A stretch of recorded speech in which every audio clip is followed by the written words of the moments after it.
Hello, Smart Money Tree podcast listeners. Welcome to this week's show. My name is Kirk Chisholm, and I will be your host. So today I'm joined with Dr. Nicole Simpson. How you doing today?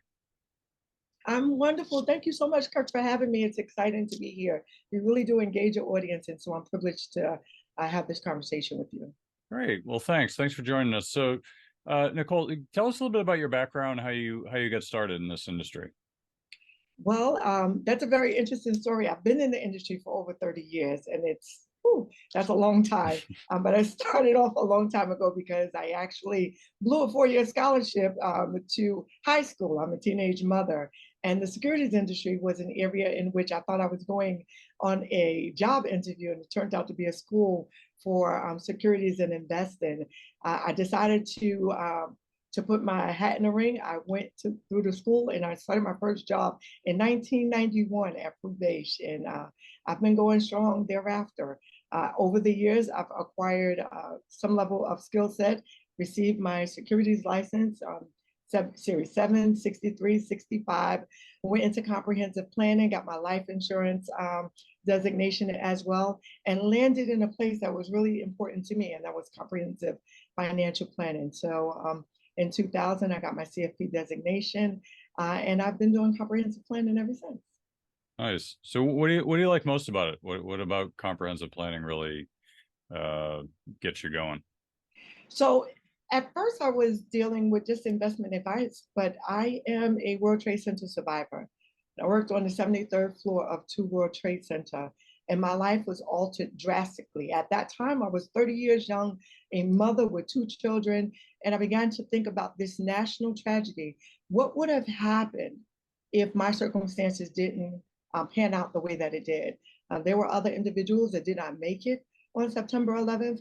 I myself had to deal with some medical issues immediately thereafter. And so when you started off investing for wealth accumulation, protection becomes really important as well. And so upon seeing some other circumstances, other families and how they dealt with, overall planning and not having the protection, comprehensive planning became more important to me because it really hit home. And so I think it's good to accumulate wealth, but I think you also have to make sure that you're protecting what you love and what you are accumulating overall.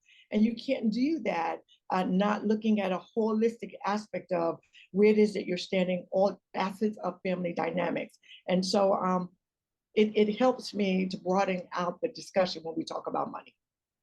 So tell me about that. I mean, obviously that must have been a traumatic and emotional experience being there. I mean, I only saw it on TV. Thankfully, I wasn't in the location, but I imagine that was a lot.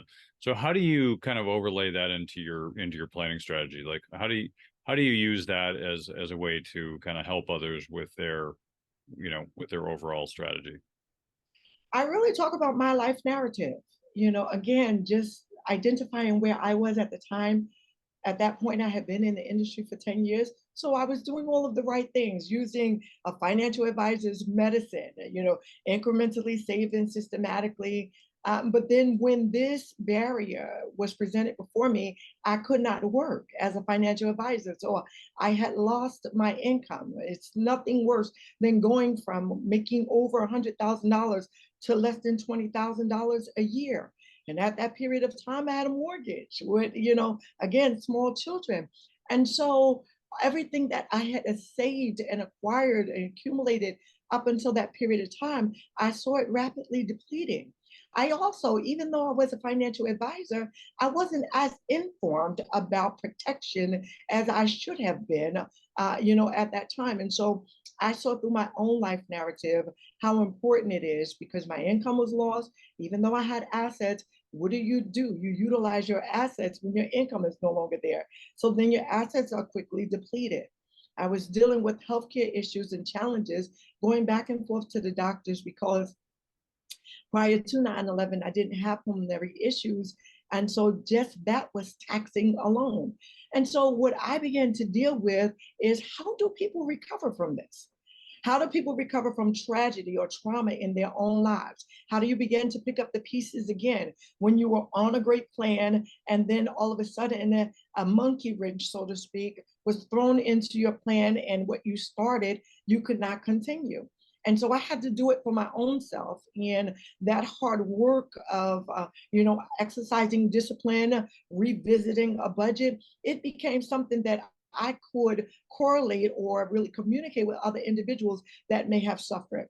Now, it didn't have to be as drastic as an individual who endured 9/11, but we all experience physical impediments. We all experience job loss in some capacity. Live long enough, someone who you love and that's close to you will suffer a death that may be unexpected.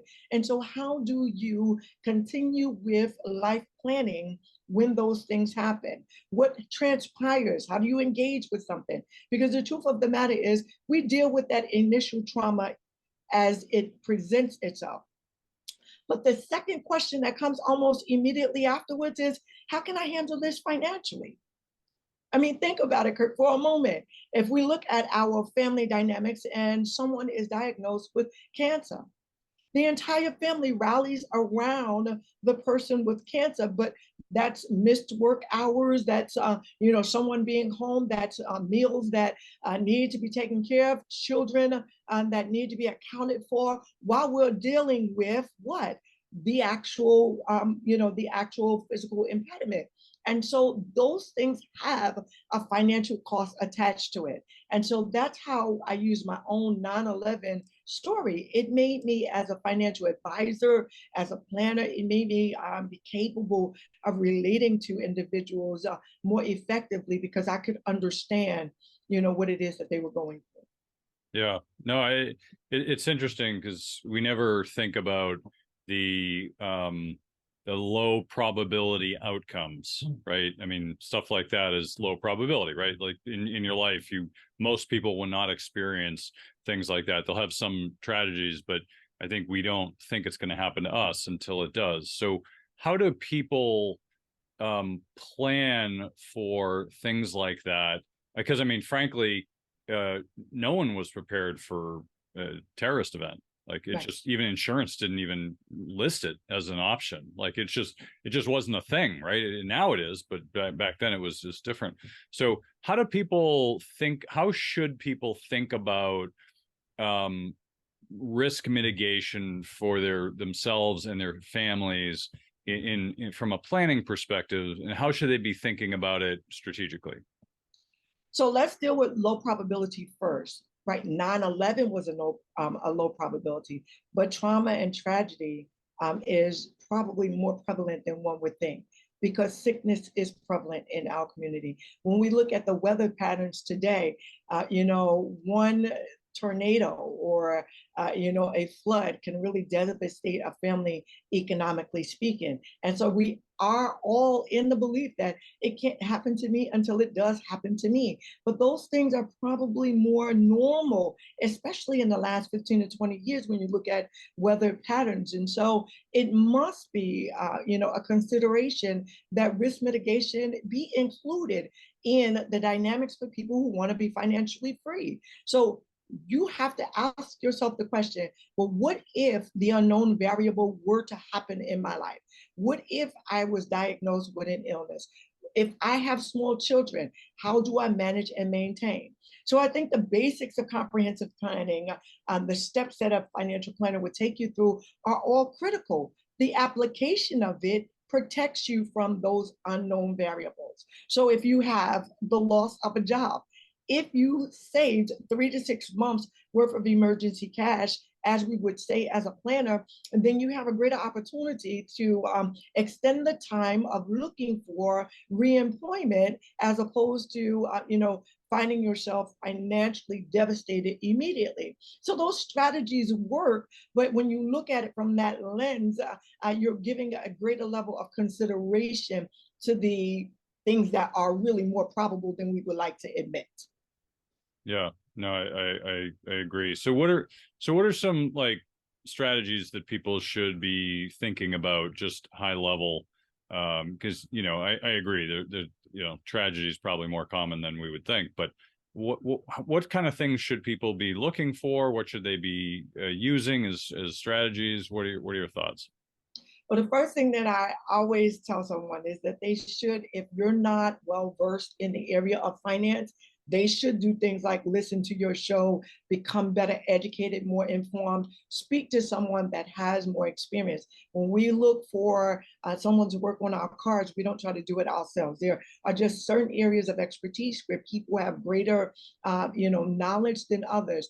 But every individual who is working has an opportunity to look at, what is my company offering? So if I wanted to become financially free and I wanted a starting point, I'm going to start with the area in which I know is available to me. And so those individuals oftentimes that have full-time employment, they may have company benefits. Let me see what my company is offering first and start to build a strategy or a plan predicated upon that. When you utilize that, then you can see, do I have health insurance? Do I have life insurance? Is the company offering me even more? What are my family dynamics that I may need to take advantage of that? Is there an offer or an option for retirement savings? If there is a company matching me? Are they not matching me? Is there Roth availability there as well? And so in that alone, you've hit certain points that will help protect you and help you to accumulate some level of wealth. Now you've gotten started, and you ought to celebrate the fact that you're using what you already have in order for you to benefit financially over a longer period of time. That's a great starting point. Okay, great. Now you mentioned we talked about this before the show. You mentioned the concept of the quiet shift. What is that about? So it's very interesting. Up until 9/11, one of the things that I observed in my first decade of being a financial advisor was people that were in my community. I didn't grow up, middle class or upper middle class. I came from a very impoverished background. And so you would see and identify individuals that looked like they made it financially. And so that visual would be someone that had a house, they went on vacation. It looked like they were always together. They changed their cars every so often. And what I observed in the first 10 years of my career were seniors getting older, and then they ultimately passing away. And the greatest asset that they would have eventually would go into foreclosure. And that was very distressing to me at that time. What I wanted to do 10 years into the industry is to begin to focus on estate planning. I was still young, and so I probably would not have been well received as a 30-year-old saying someone needs to get their affairs together from an estate planning perspective. Then 9/11 happened. And so I was able to look at it from a broader lens. And so 20 years later, I was able to really write The Quiet Shift. It really addresses aging parents in the family. How do we handle, our parents getting older and living? What level of cost is it to, from the baby boomers to the Generation Xers, which I fall under the Generation Xers, what level of impact will it have? Does it affect my ability to thrive as a 40, 50, 60-year-old individual because I have to deal with my parents who are getting older? What level of time is it taking away from me? And so what I did after dealing with my own level of clientele and observing this continual pattern that I saw in the first 10 years is I wanted to address having hard conversations. When your parents are getting older, our baby boomer generation didn't want to provide us, with their financial affairs. Parents don't talk to their children about money. They don't want to have that conversation. And what they'll always say is, oh, you and your siblings will be fine. I've taken care of everything, only to find out that they've taken care of absolutely nothing. And so it is a devastating impact. And what I wanted to do with The Quiet Shift is to make parents aware of the fact that you've invested into your children, your family, your loved ones over an extended period of time as the parent. At some point, if you age, you're not going to be capable of doing the things that you have done historically speaking. And you're going to need to rely upon your family, or you're going to want your children to make the investment in you. That's the quiet shift. When parent goes to being from parent to almost childlike in ultimate responsibility. But I didn't write this alone. I really engaged with a young lady who was dealing with it from the practical, hands-on perspective. And she was a home healthcare agent in dealing with it. So she knew the emotional barriers that were there, as well as economic costs. Because let's just be honest, Kirk, many people in America are ill-informed about our healthcare system.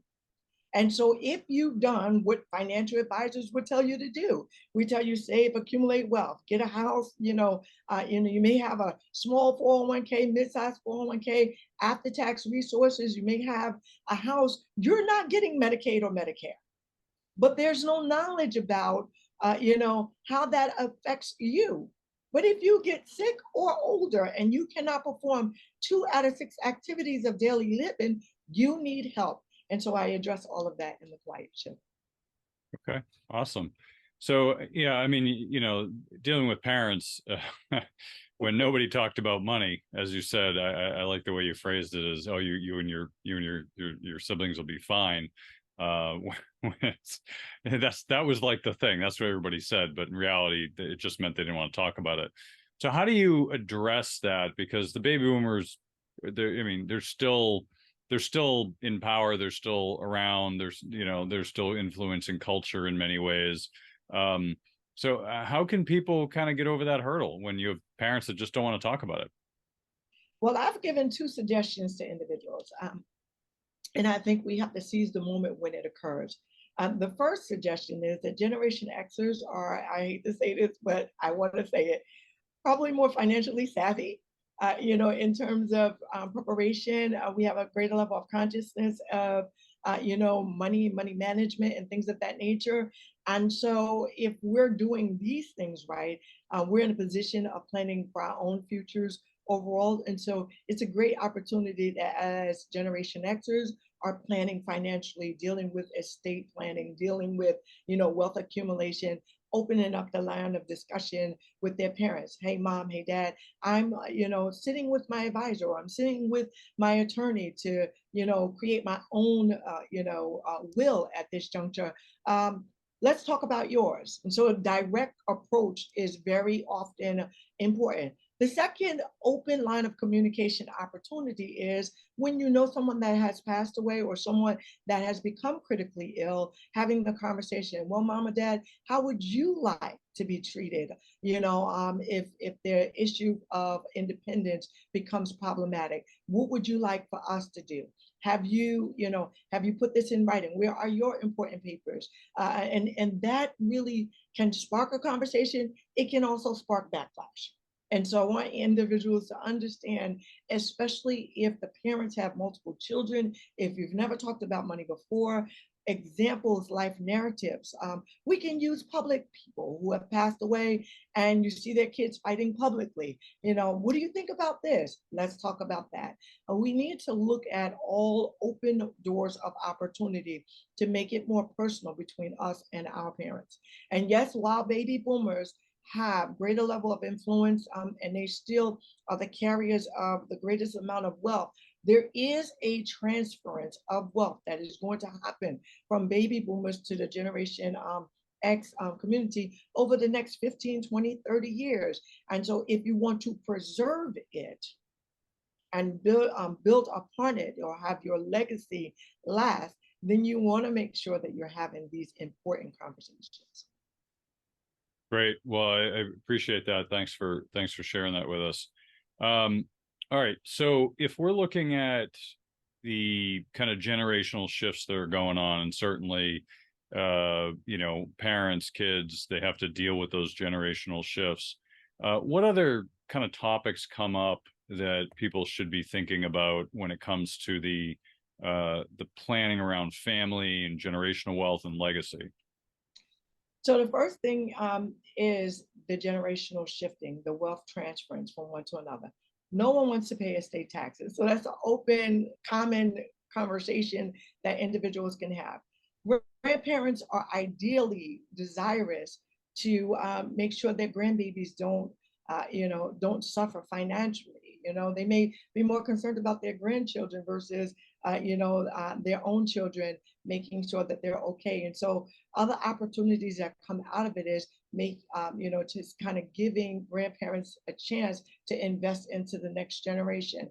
The conversations that can be had so that all dynamics are managed is just saying, what would you like to have? I tell people all the time, you know, um, if something were to happen to you, you worked hard to acquire and to accumulate. You don't want it to be wilted away. So how do we make sure that not only your children are taken care of, but that your children keep relationships going? Because siblings oftentimes will have an issue when their parents are deceased and there wasn't any planning. So bringing out those real conversations. The other thing that becomes important is lifestyle. What is the benefit of the lifestyle that one has? And this is all generational.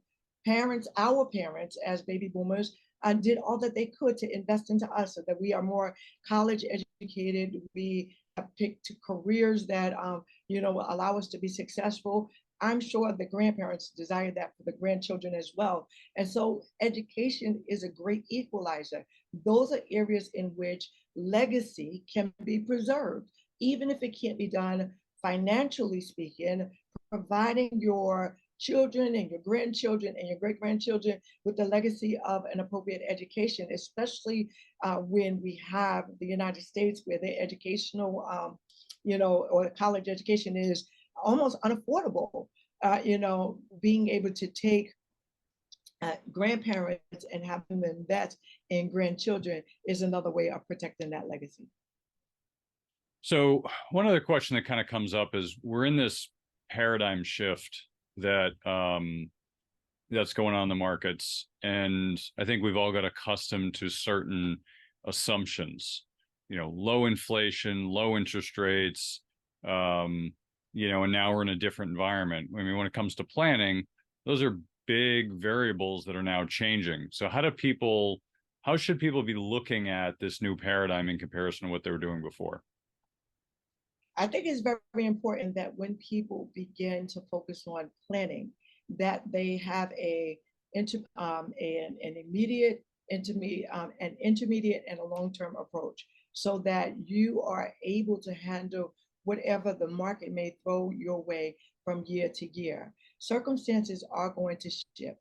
If we look at America in particular, and I'll use the last 20 years as a gauge, we've had, it's fair to say, 3 recessions. We've had one in 2001, 2002. We've had one in 2008, recovering in 2009. And, some would debate that 2022 was a recessionary year, even if it didn't meet the definition of 2, quarters of negative GDP.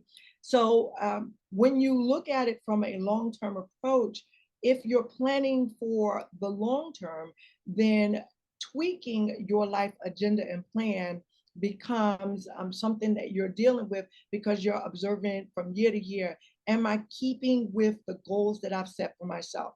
So that when inflation becomes high, as we've all experienced in the last 12 to 18 months, you're able to better manage it. It is very difficult to adjust to high inflation in the middle of high inflation. This is one of the reasons why I thought comprehensive planning was important, because you take the short-term, intermediate, and long-term variables into consideration, and you can make the adjustment. Those individuals that start off and they have a slow and steady and consistent approach have been able to handle high inflation much more easily than those individuals that are living from paycheck to paycheck. The truth of the matter is, food and other ancillary costs, they were high and they are high. And so if your income has not increased accordingly, you suffered. But how can you offset that? It is important for people to begin, slowly and surely, so that the unknown variables of even the market will not deviate or devastate you economically from what it is that you want to achieve overall. Because again, Kirk, we've identified this in the beginning. Life is going to happen. When we do have, recessions and things of that nature, unemployment can, become overbearing. We just came out of COVID not too many years ago. People lost jobs and all of their savings may or may not have been somewhat depleted. Couple that with inflationary increases, it has been devastating for people. But planning out of this, can be very challenging. So I implore people, to really kind of, start their plan today if they've never started, but plan for the future and make sure that you have short and intermediate concerns and contingencies for the unknown variables. Great. Well, Nicole, I really appreciate coming on the show, and let me ask you kind of a final question here. What are some final thoughts you can leave our listeners with, or like if you had to give people one piece of advice, what would that look like? The advice that I would tell individuals is have a conversation with your family. Have a conversation with your family about money. I think we all benefit when we come together as a family unit to discuss how do we all collectively desire to be financially free. Grandparents are concerned about grandchildren, children who are, the parents and the children of adults. We're all in consideration. We're all connected, I should say. That's a better way of saying it. We're all connected to each other. And what you do, the decisions that you make, they can affect me both emotionally and economically. So if we're all engaged in having conversation with each other, we can be considerate of how the family can acquire wealth 3 generations at a time. And I think that that's very powerful. Great. All right. Well, Nicole, I really appreciate you joining me on the show and sharing your wisdom with us. Where can people find more about you? Anyone that is interested, they can find me on all social media platforms under the name Nicole B. Simpson. You can also check out my website, www.nicolebsimpson.com. Thank you, Kirk. Great. Well, thanks for joining us on the show today. Thank you. Hey, Doug, did you hear? We're giving away free money. Well, I'll tell you about it in a minute, but before I do, there's a saying in the mining community, well, precious metals mining, that is. The saying is that if you want the best deals, you have to be in the room. Now, you're probably thinking, what does it mean to be in the room? Well, I'll tell you. Being in the room means that you're on the short list of people who get invited to be a part of the best deals. These are the deals that most investors will never have access to. Mean like IPOs? Nope, IPOs are chump change. Those are for retail investors, small potatoes. That's nothing compared to these deals. These deals would have you salivating to get access to them.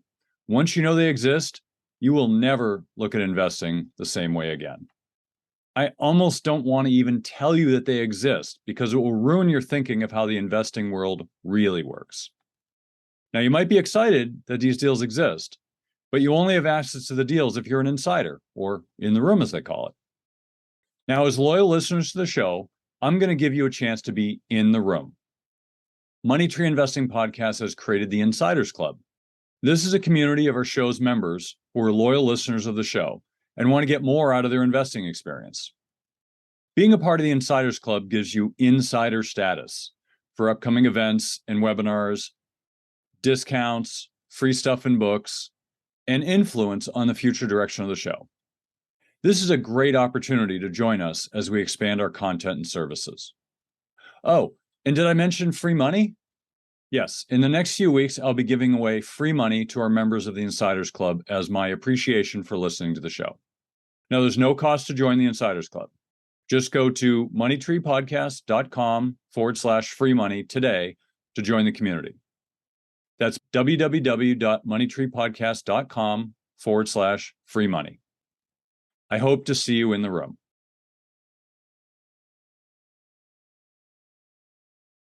All right, that was a great interview with Nicole. Really appreciate her coming on the show and sharing her wisdom with us. And now we're into the panel portion of the show where we have our very own Barb Friedberg. Hey, Barb.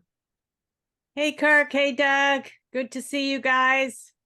Yeah, great to have you here. And we also have our very own Doug Heagren. Hey, Doug. Good morning, Barb. Good morning, Kirk. Thanks again for having me. Yeah, good morning. So, Barb, let's start with you. So we talked a little bit about the quiet shift. I mean, obviously, there's a lot of big trends going on in the markets. I mean, we're recording this actually in October, so things may have changed dramatically since this goes out. But regardless, there's a lot of big shifts going on in the economy and the markets. So what are some trends that you think people should be focused on? The biggest trend I think that's going on today is the high interest rates, because that affects so many people who have any kind of debt. And it affects people that have bonds because bond values, as interest rates go up, existing bond values go down. So, except for those of us who have a ton of cash and can save and enjoy the higher interest rates, the rest of the economy is into some big trouble. And there's really not a sign that we're going back to low 1 or 2% interest rates. So I'd love to get into that, Kirk. Absolutely, Barb. We'll definitely be getting to that here on the show. So, Doug, what about you? What are some trends that you're seeing? Well, I'm seeing some really interesting trends with regards to it. I'm seeing at a micro level. I'm seeing an impact that we've been talking about on a couple of other shows. If people want to go back and listen to about the squeeze on cash flow. Listen, as you both know, and I've talked about this before, I love using other people's money. I love using other people's money when it is a strategic advantage to me financially. If I have collateral and I have liquidity, and it makes sense, it allows me to have control of my money. Unfortunately, there's a difference between having debt and being in debt. Having debt is using other people's money with multiple options. I could liquidate my collateral and pay it off. I could make the payments on it. I could easily refinance it simply with something else, move the debt from one thing to another better. There's lots of different options, okay? Whatever those options are, as long as I have many. If I only have one option, and that is to cover that debt through future cash flow yet to be earned, then I'm in debt. And it's never good to be in debt. It is okay to have debt. The problem that we face is that most of America has a run on being in debt. It's using credit. It's over purchasing beyond what the collateral could afford. It's having a lack of access to capital. And we're starting to see come to a head. I'm seeing more and more signs of this in many different ways. I was telling you before we started that I belong to an athletic club. We used to have 12 people play tennis every Tuesday. We're now getting 6 to 8 people to show up if we're lucky. And the reason that we can't get to 12 is 4 people have dropped out. They cited, I can't handle the monthly dues anymore. Okay. I'm talking to other people running into the same thing. We have seen a massive spike. It's a chart we can come back to. We've talked about before, where the interest obligations on debt have gone through the roof. And we're going to talk about more of those today. But what that means, and that doesn't even count the restart of tuition payments. That doesn't even count some other things that we'll get into that have yet to hit. Oil just spiked. Now it's come back a little bit again. People are squeezed. And I'm talking to people around there. They're having to make very, very hard decisions. But unfortunately, once you use that other people's money, getting out of it is almost impossible. There is one way they can get out of a lot of it. It's bankruptcy. But again, that's not bullish either. Yeah, no, those are great points, Doug. And we've been talking about on our Friday shows, we've been talking about the spike in bankruptcies in companies, and certainly we're going to probably start to see foreclosures spike as well. So it's definitely not positive signs, but there are things to keep in mind. So Barb, when we're talking about higher interest rates, which obviously has been a huge trend, and oddly enough, very few people talk about it as it's a big deal, because everyone has just naturally assumed, oh, it's fine, it'll go back to zero, because that's what we've always done. And yet, doesn't appear that way. So kind of what are your thoughts with this moving forward? Like, how should people be planning for this? What should they be thinking about? What should they not be doing? What's on your mind in that area? History is one guide to what we might expect to see in the future. And not over the past 15, 20 years, but over the past 50 or 100 years, the average interest rate for bonds for the 10-year bond is roughly 5%, which is where we are today. So am I saying they're going to stay at this level? I don't know. I honestly don't know. Now, there's a lot of talk that the Fed, given the fact that inflation is still a thing, and we have a lot of jobs, so the economy needs to quiet down a lot, inflation needs to subside, and these factors will prompt the Fed to continue raising interest rates. And so maybe they'll go back down, maybe they'll go back down a little, but I think those of you out there that are waiting to get back to 1 to 2% interest rates, that's like a once in a generation or even, longer occurrence. It's very unlikely that we're going to go back to that level. And so all of us out here are going to have to adjust to the fact that we're not going to get a car loan, a long-term car loan for 1%. Probably. We're probably not going to get a mortgage loan for 3%, 30-year fixed. Yeah, a teaser rate, sure. We are going to expect to have our debt, credit card loan payments, credit card interest rates are going to stay where they are. So making the shift from really, for many of you who are, like 40 and under, you have known nothing but low interest rates. And now it might be time, and I hate to predict because nobody knows the future, it might be time to rethink your mindset and help adjust to the fact that interest rates may not go back to the rock bottom. And how do you structure your life? And that goes to what Doug said, which is cash flow, cash flow, cash flow. You cannot base your life on 1% interest rates if those are not coming back. And we can talk about strategies later, but I'll give you guys a chance to weigh in on this. Yeah, Doug, what are your thoughts? America's the epitome of first world problems. And we have lived in a world where comfort has been too easily accessed for too long. And we've got at least one, if not two generations, and I'm not calling them out. They've grown up in a world where it has been extremely comfortable. It's the rise of easy tech. It's the rise of delivery DoorDash services. It's the rise of being able to have everything on a monthly subscription put to your fingertips. And I'm not saying they're not working hard, but we've lived in a comfort level that if you go back and you look at just what budgets and household cash flow look like 20, 25 years ago, it's not just the rise of costs, it's the addition of costs. It's all the little, it is cable gone to streaming.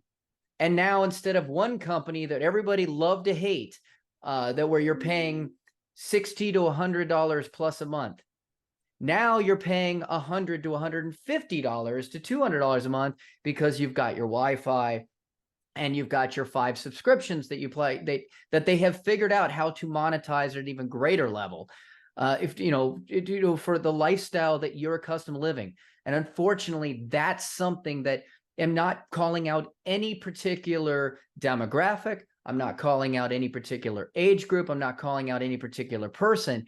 America as a whole has gotten incredibly comfortable and does not understand the adversity that real economies have gone through. Even going back to the .com implosion and the end of the 2000 area. Okay, we really, as bad as it was it as bad as it could have been? No, because there was a push to push real estate. People were making money in real estate in that department. Okay, and that really shifted one area to another where it didn't feel as bad as it could have been. There hasn't been a major reset since before 2000.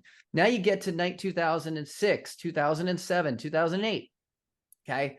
What happened is, yes, we had a massive economic tragedy that, again, they called it the Great Recession, said it could have been the Great Depression. But guess what? The U.S. stepped up, low interest rates, made cash really easy, allowed people as best as possible to come through that. And it created the next 15 years of easy access to capital. And that's gone. And listen, we've said this before. There's an old saying, don't fight the Fed. Powell has never wavered once. He has said, I am going to squeeze you and squeeze you and squeeze you until we can get inflation under control. The problem is, and this is the challenge they have right now, is, again, because people are not used to or have not experienced what real risk looks like. You have, and this some of the charts are showing this, the number of shorts that hedge funds have against treasuries right now is in conflict with the amount of long positions that the retail public has in treasuries. There is a tremendous hope out there. You don't make decisions on hope that they're going to lower these interest rates. It's all going to come back to earth. I will be able to refinance at a lower rate. And he said this, I'm not letting that happen on my watch until we see controls. But as we look at underneath the covers of inflation, inflation is down, right? It's back to a nice, comfortable 2.5%, 3%. But is it really? Because when you break that down further, as we have before, the things that people need every day, food, clothing, shelter, have not come back to earth at all. And they are absolutely something that the Federal Reserve is looking at. They're saying, look, yeah, inflation's down, but it's not, because these core areas are absolutely still on fire. And if we release, everything hits and goes back up. So we are not going to. But the general public right now is living on the hope that they will.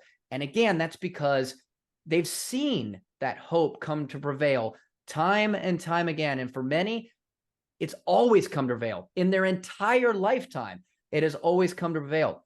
But those levers and switches have been pulled so many times over the last 15 to 20 years.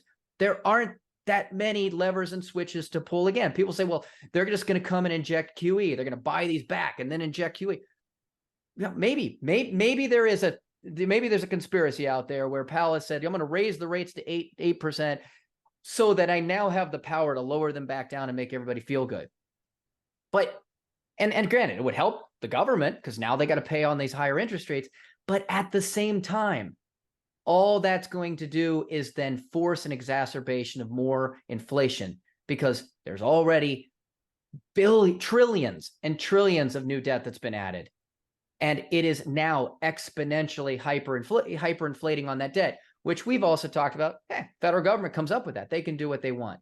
But in the long run, they also know that from the Federal Reserve standpoint on monetary policy, they have got the only thing that they know how to do is to squeeze money out of the system to get inflation down.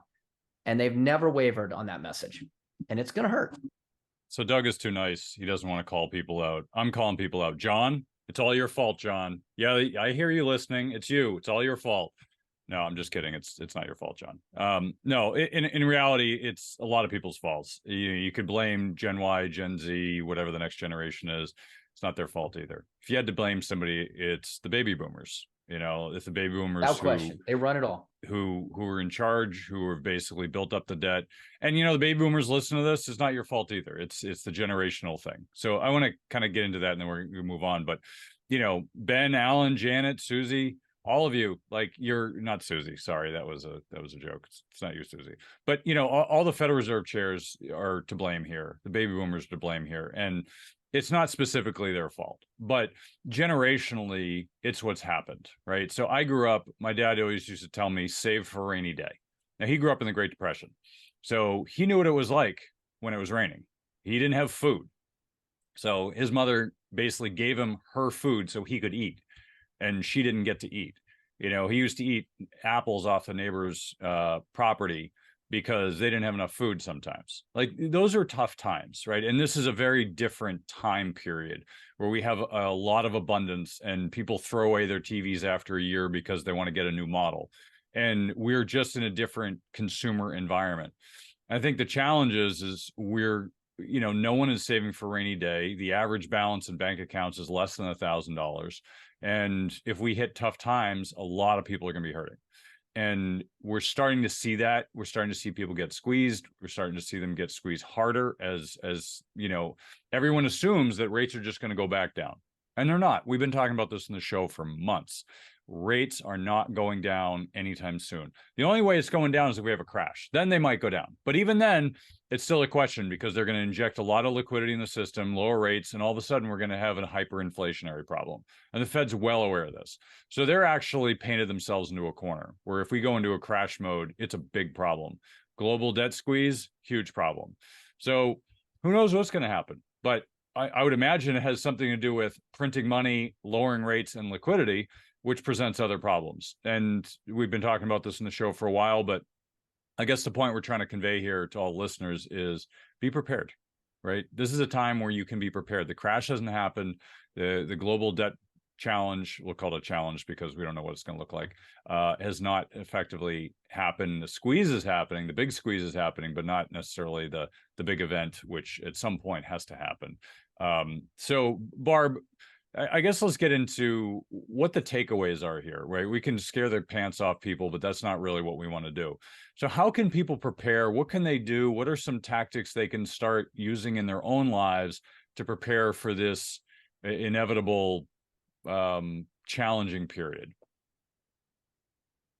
That is a great question. And it gets back down to basics, which is number one, do whatever you can to save up 3 to 6 or more months of living expenses. Yeah, we're all feeling good in the sense that if you want to work, you can get a job. But many of our jobs do not pay enough for us to buy everything that we want.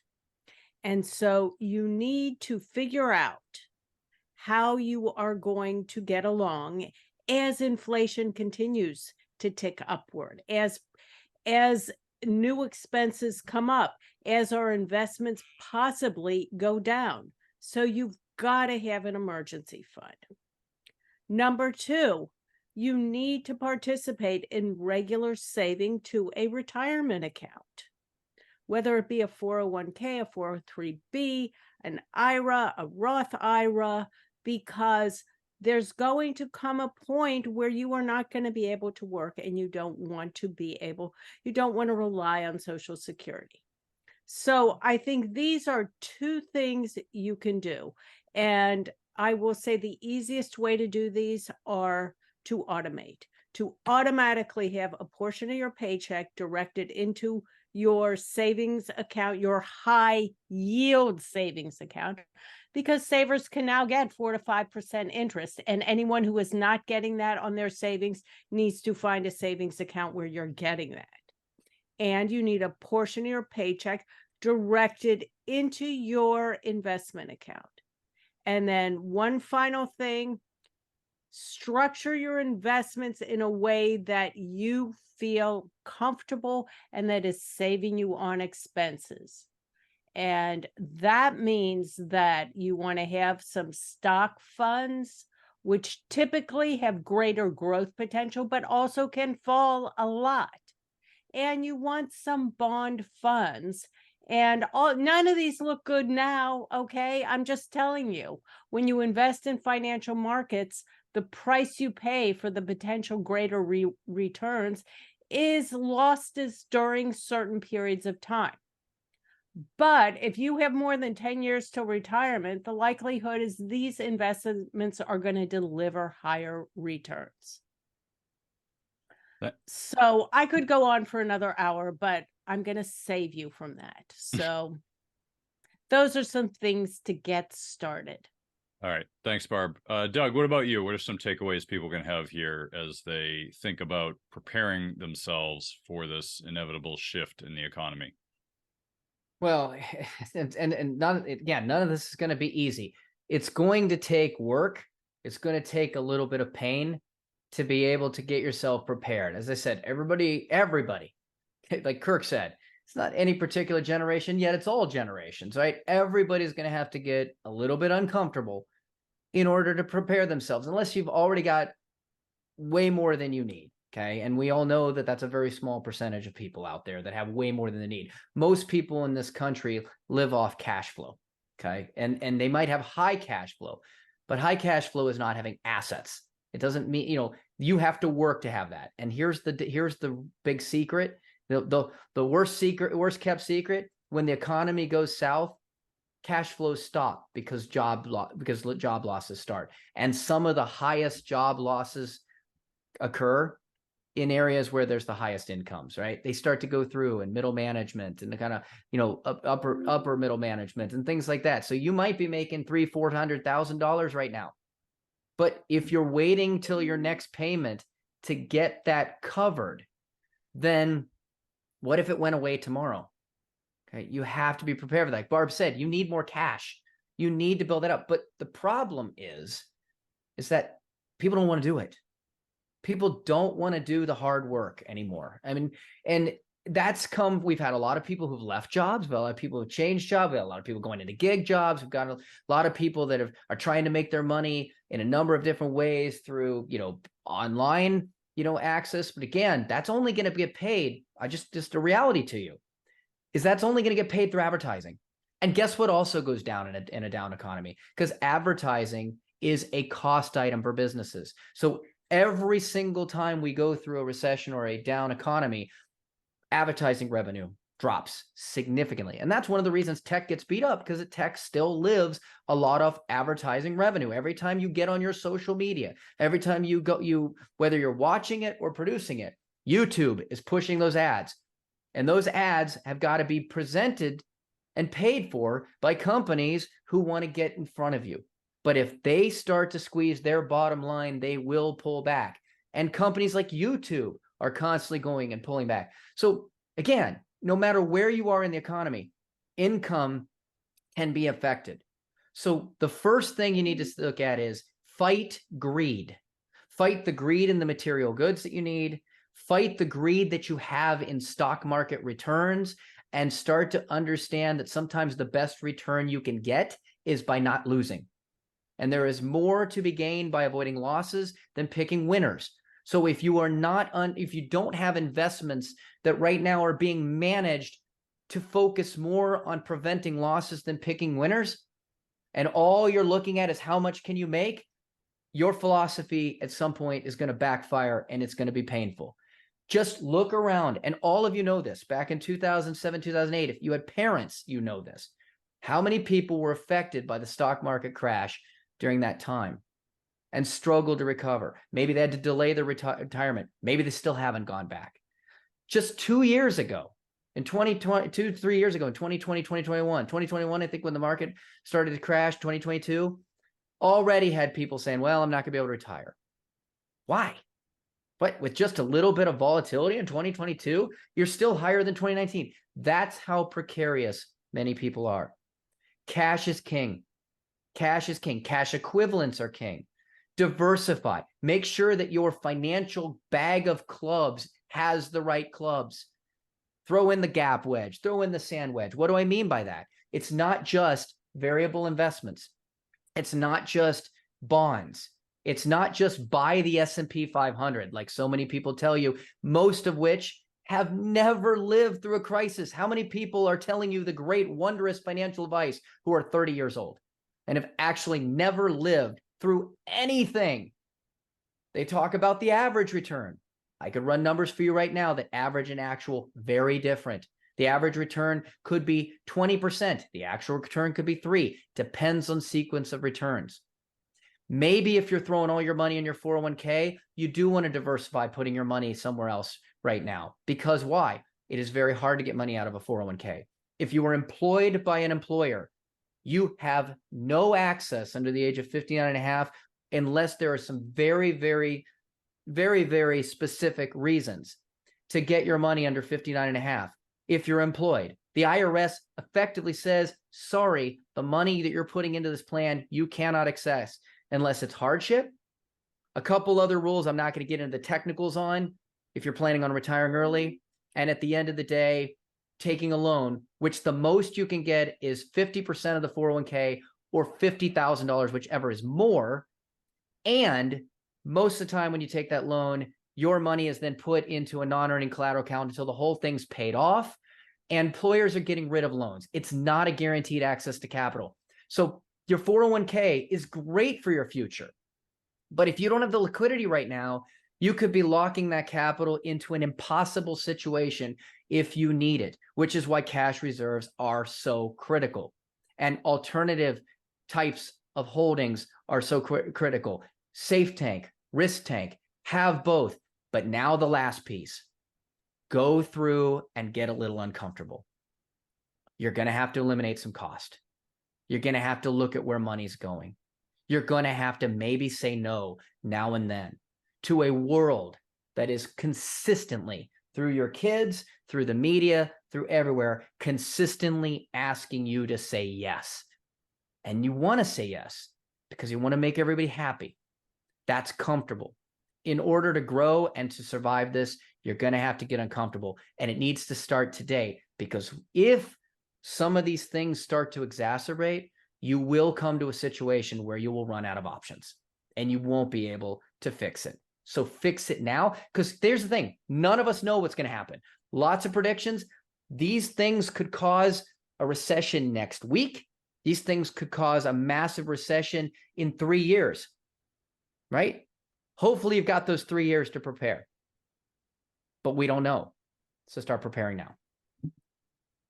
Yeah, that's great insight, Doug. And I think, we all need to be thinking about this. I mean, I'm certainly, Gen X right here. We had to grow up in that, and it certainly wasn't the silent generation, the people who grew up in the Great Depression. I mean, they really had it tough, and tougher than certainly we did. But, I think as a generation, Gen X were kind of like left alone to figure it out. And I think a lot of the other generations, certainly the newer ones, have had it easy. My dad always used to say, "Oh, your generation's getting soft." That was always his thing. He's like, "You guys are soft." And it's like, all right, well, maybe compared to what he went through. And I think, I'm not the only one who thinks that the newer generations are soft in comparison to what we went through. And so what Barb and Doug have been saying, I think is totally accurate, is that we, historically, we as a country have come together in really tough times. You think back on like September 11th, like after that, prior to that, I was thinking, oh, this country, like it's just going in the wrong direction. Then that happened, and everyone seemed to come together. Everyone kind of figured it out, got together, and really was supportive of each other and kind of unified in a goal. Whether the goal was the right one or not is, history is a guide, is maybe not. But what I like to see was the fact that we all kind of came together and supported each other. It wasn't this, at each other's throats that we have right now from parties and everyone against everyone else. There really was kind of a unification of the country. So maybe the tough times will be that unification where people kind of figure it out and say, yeah, all our small problems are just that. They're small problems. The big problems are putting food on the table, making sure you have a roof over your head, making sure you have heat in the wintertime, right? Those are real problems, right? And there are people in this world who still have that as a problem. In this country, we're in the top, I think most people are in the top 1% of the whole world, if you look at everybody together. So our challenges are in comparison to each other, maybe challenges, but compared to humanity, we're actually doing quite well. And I think we need to keep that into perspective. So, before we wrap it up here and give people their final thoughts, I just wanted to interject that because I think it's really important that we keep perspective about what's important. And when you're looking at your own financial life, when you're looking at your finances and deciding, maybe I don't need to go out to dinner every single night. Maybe I don't need 10 streaming services when I don't watch TV at all, right? You look at your budget and decide, maybe I should be a little bit more responsible just in case. We've all gotten really accustomed, especially in the last 20 years, of the markets just always go up all the time. And that's not historically the case, right? And if you look at the early 2000s, you look at the 70s, you look at other points in time in history, that's not always the case. But we've all got acclimated to the fact that just happens. The Fed drops rates, they print money, and it goes to the moon, and everyone's just going to mint money. That's not normal, nor is it realistic, right? And I think if you look at the valuations, if you look at bonds and where they are, you look at real estate where it is, eventually this stuff has to come into balance. We were sort of in balance prior to COVID. We were sort of in balance prior to interest rates being raised. But now things are off kilter, and at some point they have to correct, whether that's rates going down, whether that's real estate prices going down. One of the two has to happen, or else we're going to be in this challenging period for a long period of time. So just be aware and don't make assumptions just because in your history Things have always happened a certain way. Don't make the assumption that they're going to continue to happen that certain way in the future, because we don't know the future. The future is unknowable. So if you're assuming you know the future, that's your first mistake. We talk about this a lot in the show about, how human beings are wired to be prediction engines. And we're predicting what's going to happen. What's the weather going to be like? What's the stock market going to do? And we all think we know, but none of us know. And we need to change the way we think about things to reflect in the fact that we don't know the future. And you have to, the first step is admitting that that's the truth. And once you do, then you can start taking steps to actually prepare. But until you admit the fact you don't know the future and acknowledge the fact that you're going to try to do that continuously, because that's how we're wired as human beings, at that point, you can start to make changes and start to look at things holistically and say, all right, maybe I don't need to make 20 or 30% a year. Now, if you're getting that, awesome, virtual high five to you. But for most people who are just in the market, you can't expect that. And if you're expecting it, you might be surprised in an unfortunate way. So, Barb, as we kind of wrap it up here, final thoughts from you. You want to keep your portfolio, your life, your investments diversified. You want a pot for cash. And we're talking about that a lot today because things are so uncertain today. You want a pot for your future, which is going to include stocks, bonds, real estate, but you have to be prepared to let that ride, not for a year or two, but for decades. And then you need to keep on top of your spending versus your cash flow, because the three of us have all, in one way or another, talked about living beneath your means. And that is really hard for some of us, but now is the time to put that in practice, or you will experience a lot of pain and discomfort going forward. And trust me, it's not that hard. We can get used to anything. So I am Barbara Friedberg. You can find me at Barbara Friedberg Personal Finance. Talk to you next time. Bye. Great. Thanks for sharing, Barb. Doug, final thoughts from you, and where can people find more about you?